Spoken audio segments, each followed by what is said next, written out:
వేట్లపాలెం బాణసంచ అగ్ని ప్రమాద బాధితులను మంత్రి వాసంశెట్టి సుభాష్ జీజీహెచ్లో పరామర్శించారు. అయితే దీనికి సంబంధించి ఆయన అడిగి తెలుసుకున్నాం. సార్, ఏ విధంగా ఉంది క్షతగాత్రుల పరిస్థితి? మెరుగైన వైద్యం ఎంతవరకు అందుతుంది?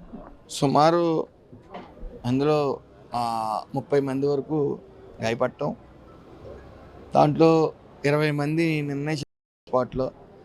ఒకరైతే ఉదయం ఒక అతను లోవరాజ్ అనే వ్యక్తి కార్మికుడు మిగతా 9 మంది కూడా ప్రాణాపాయ పరిస్థితిలో ఉన్నారు. ఒక్కరికి 75% బర్న్స్ ఉన్నాయి.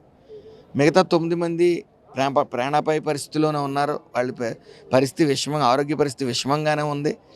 అయితే సీఎం గారు నేను రావటం వెంటనే గౌరవ ముఖ్యమంత్రి వర్యులు ఇక్కడ రావటం, వెంటనే వాళ్ళకి ఎక్స్గ్రేషియాగా 20 లక్షలు ప్రకటించడం, ఈ లేబర్ వెల్ఫేర్ బోర్డు నుంచి కూడా వాళ్ళకి 20 లక్షల రూపాయలు ఇచ్చి ఆదుకోవడం జరిగింది.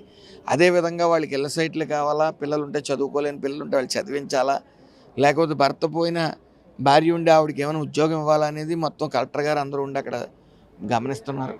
సో మనం ఫర్దర్గా రాయవరం ఇన్సిడెంట్ అయిన తర్వాత ఇలాంటివి జరగకూడదని జాగ్రత్తలు తీసుకున్నాం.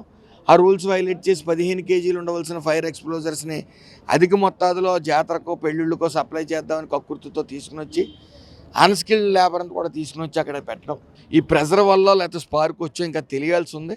దానివల్ల మొత్తం బ్లాస్ట్ అవటం, స్పాట్లో విషాదకరమైన సంఘటన. వాళ్ళ కుటుంబాలను అన్నింటినీ కూడా మేము అన్ని రకాలుగా ప్రభుత్వం ఆదుకుంటుందని సీఎం గారు భరోసా ఇవ్వడం జరిగింది. అందులో భాగంగానే ఈరోజు ప్రతి కుటుంబానికి 20 లక్షలు, కేంద్రం 2 లక్షలు కూడా ప్రకటించడం జరిగింది. అంటే ఈ బాణసంచ తయారీపై చాలామంది ఆధారపడి జీవిస్తున్నారు. అంటే శివకాశి లాంటి ప్రాంతాల్లో చాలా ఎక్కువగా తయారు చేస్తుంటారు. అక్కడ ప్రమాదాలు అనేవి పెద్దగా జరగవు.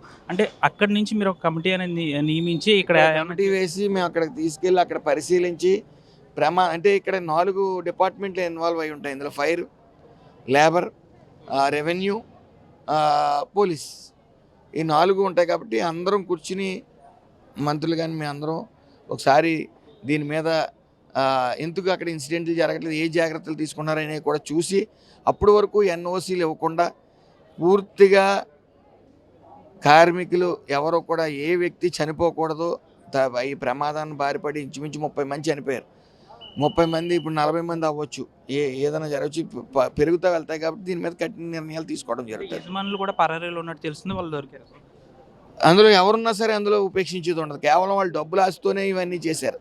కాబట్టి వాళ్ళ ఆస్తులు జప్తు చేయడానికి కూడా వెనకాడమని సీఎం గారు చెప్పారు. అందులో ఏ విధమైన డీవియేషన్ ఉంటుంది. ఏదైనప్పుడు కూడా ఈ ఏదైతే ప్రమాద ఘటనలో గాయపడిన వారికి అందరికీ కూడా ట్రీట్మెంట్ అనేది అందుతుంది. దీనికి సంబంధించి ఏదైతే ఈ బాణసంచ తయారీ కేంద్రాల్లో దాదాపు 15 కేజీల నిల్వ సరుకు మాత్రమే ఉండాలి. అయితే పరిమితికి మించి దీంట్లో ఉంది. అయితే అక్కడ ఏం జరిగిందనే దానిపై ఒక కమిటీ వేస్తాం. కమిటీ వచ్చిన తర్వాత మరిన్ని వివరాలు వెల్లడిస్తామంటారు. దీని వెనక ఎంతటి వారు ఉన్నా కానీ ఉపేక్షించేది లేదు, వారిని కఠినంగా శిక్షిస్తామంటూ కూడా వాసంశెట్టి సుభాష్ అయితే చెప్తున్నారు. వీడియో జర్నలిస్ట్ శేఖర్తో మన ఆర్టీవీ కాకినాడ నుంచి. చరిత్ర సృష్టించినోడు ఇప్పుడు ఆ చరిత్రని తిరగరాయబోతున్నాడు. అబద్ధాల గోడల్ని బద్దలు కొట్టి నిజాలను రాగా మీ ముందుంచబోతున్నాడు. నిజమైన వార్తల కోసం వెంటనే డౌన్లోడ్ చేసుకోండి రా యాప్ని.